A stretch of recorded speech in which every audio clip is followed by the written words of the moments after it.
Aymeric, on accueille en duplex Romain Daubry, comme chaque jeudi après-midi, les membres de la cellule info d'experts de Bourse Direct pour revenir au mouvement de marché immédiat avec vous. Romain, le CAC 40 baisse un petit peu aujourd'hui encore, on baisse de plus de 0,5% actuellement, on retombe autour de 5070, 5970, 5980 points environ sur le CAC 40.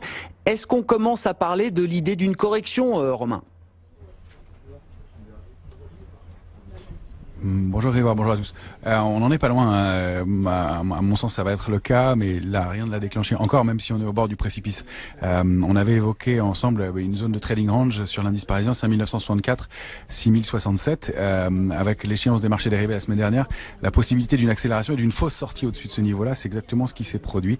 Une fausse sortie et puis pas la possibilité de se maintenir au-dessus de ce niveau de 6067 points.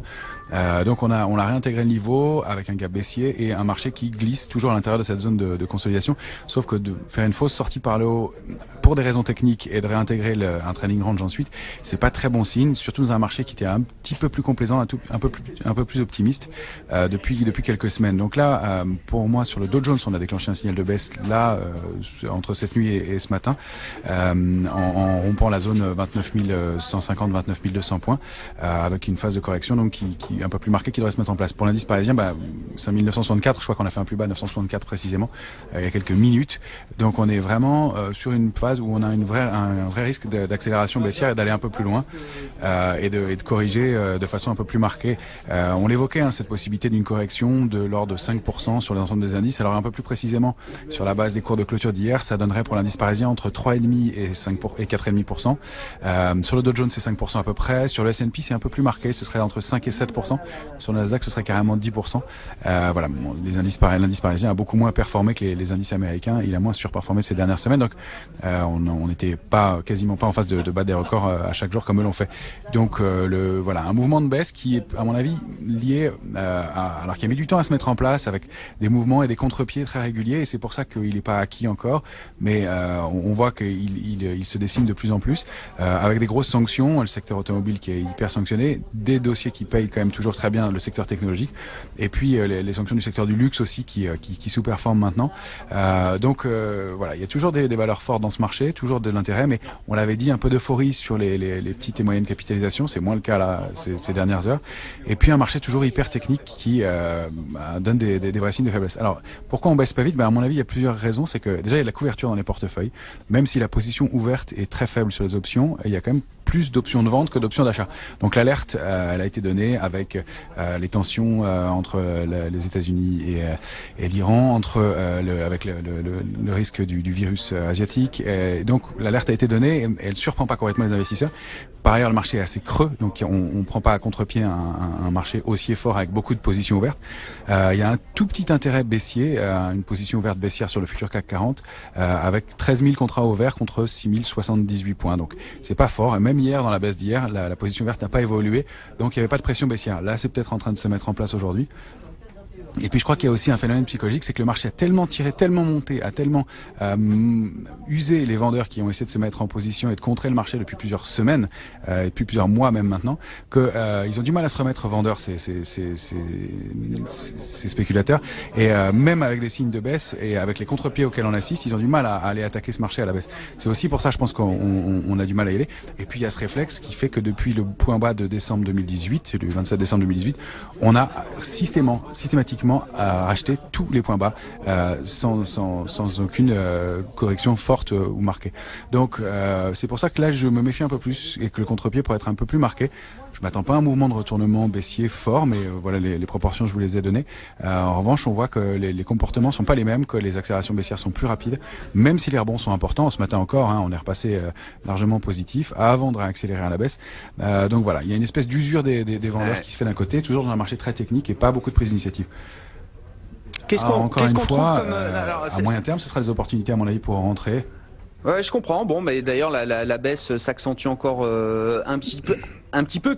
Qu'est-ce qu'il y a d'intéressant à faire dans ce marché, voilà, avant peut-être de racheter le point bas ou le creux de la correction. Qu'est-ce qui peut être intéressant aujourd'hui, Romain ?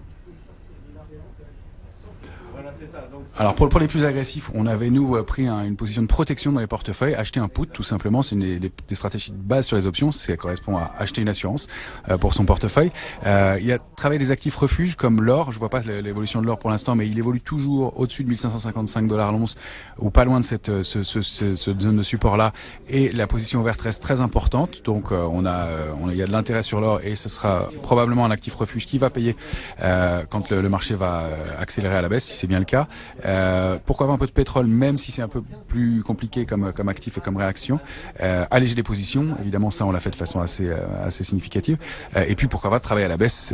Il y a des produits qui permettent de le faire, que ce soit sous forme de tracker effet de levier, sous forme de contrats à terme futurs et autres, qui permettent de prendre des protections avec des stratégies qui sont spéculatives mais qui sont assez simples aussi, comme des futurs CAC 40 ou des produits comme ça qui permettent d'avoir un directionnel assez simple avec un mode de calcul simple à 10 € du point et qui reproduit l'évolution d'un indice parisien à 10 € chaque point. Donc il y a plusieurs stratégies à mettre en place, mais voilà, d'alléger en tout cas, de pas être trop investi, de rester investi quand même, puisque globalement le marché est haussier à moyen terme et à long terme toujours.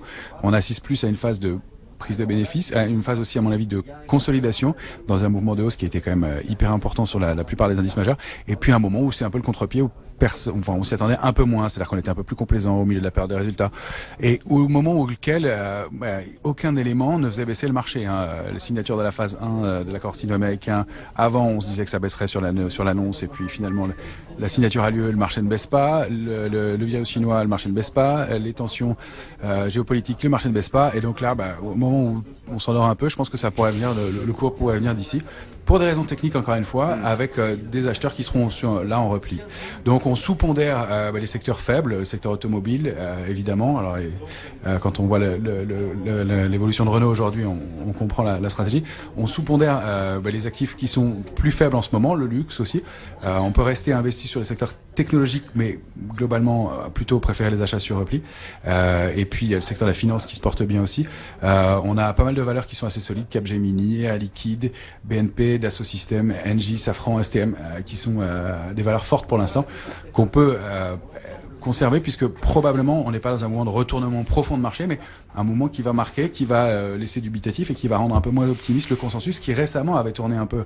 On constate que depuis plusieurs semaines c'était optimiste, méfiant, et que là on avait des stratégies plus haussières avec un accord assez global pour être acheteur d'actions, être surpondéré en actions, et voilà. Donc à court terme un petit contre-pied, un petit coup de frein dans ce mouvement haussier, mais encore une fois pas pour des raisons fortes, pas dans un mouvement de complaisance absolue, pas dans un mouvement d'euphorie du tout. On était protégés, pas surpris, et donc je pense que voilà, ce sera marqué et ça va peut-être se faire encore en dents de scie, mais on est plutôt sous-investi et prudent dans ce contexte-là. Tant qu'on n'a pas atteint les cibles graphiques, alors sur l'indice parisien, c'est la zone 5830, 5844 sur le futur CAC 40 contrat à terme qui sera à surveiller. On peut même aller chercher un peu plus bas, la zone toujours 5670, 5710, qui est un retracement qui serait peut-être un peu fort, mais qui serait un point d'entrée vraiment intéressant, qui validerait le pullback d'une figure haussière de moyen long terme qui est en place depuis maintenant l'été dernier, et qui, elle, a des cibles haussières bien plus importantes. Donc dans un mouvement haussier global, c'est une phase de retracement qui paraît plutôt légitime. Ça donnerait 27 700 points autour sur le Dow Jones comme retracement, et voilà, des mouvements de ces proportions-là.